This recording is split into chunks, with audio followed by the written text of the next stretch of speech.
សម្រាប់បងប្អូនអតិថិជនដែលគាត់មានតម្រូវការត្រូវការជាប្រភេទឈុតតម្លៃ6លានជាងឈុតព្យួរបងមកជ្រើសរើសជាមួយនឹងឈុតដែលមានលេខកូដលេខ575នេះបានតម្លៃគឺត្រឹមតែ6លានជាងទេគឺបងមកទទួលបានមួយឈុតព្យួរតែម្ដងបងមកតែគ្នាហើយចំពោះប្រភេទរង្វាន់នេះគឺជាប្រភេទម៉ាស៊ីន RT14 សេសតែម្ដងបងយកឈុតនេះទៅគឺចំណេញមែនតើបានទាំងកក់ថាសឡានហើយស៊ីម៉ាំងលេងស្រាប់ទៀតនិយាយទៅសលេងមកឆ្ងាញ់ហ្មងបង អញ្ចឹងបើសិនជាបងអតិថិជនដែលគាត់មានតម្រូវការត្រូវការជាប្រភេទឈុតតម្លៃ6លានជាងផាកង់ដែកឈុតព្យួរហ្នឹងបងអាចជ្រើសរើសជាមួយនឹងឈុតនេះបានបងអាចអញ្ជើញមកមើលដល់ទីតាំងហាងរបស់យើងផ្ទាល់ក៏បានដែរ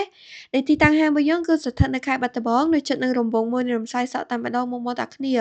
ហើយឬមួយក៏បងអាចតាក់ទងតាមរយៈ Facebook Page ហុកលេងរំសាយសក់ខេត្តបាត់ដំបងក៏បានឬមួយក៏លេខទូរស័ព្ទដែលយើងបានដាក់នៅខាងលើវីដេអូនេះក៏បានបង ហើយនិយាយទៅម៉ាស៊ីនអីគឺនៅស្អាតហ្មងបងម៉ាស៊ីនប៉ុងអីគឺនៅស្អាតដូចគ្នាហើយតម្លៃត្រឹមតែ6លានជាងទេគឺបងទទួលបានមួយឈុតព្យួរតែម្ដងគឺចំណេញមែនតែនឈុតប៉ុណ្ណឹងតម្លៃប៉ុណ្ណឹងគឺអត់ងាយមានទេបងអញ្ចឹងម៉ាស៊ីនជាបងដែលគាត់មានតម្រូវការរួចរាល់ឡើងទាន់តែវ៉ាន់យើងមាននៅក្នុងស្តុកស្រាប់បងតាគ្នា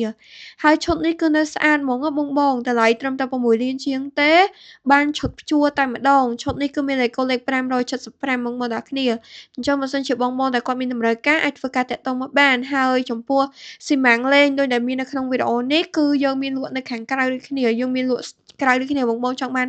មួយណាក៏យើងមានដែរប្រភេទស៊ីម៉ាំងលេងគឺយើងមានច្រើនម៉ូដសម្រាប់ព័ត៌មានលម្អិតបងអាចតាក់ទងតាមរយៈ Facebook Page ខុកលេងវិស័យសក់ខេត្តបាត់ដំបងបានអរគុណ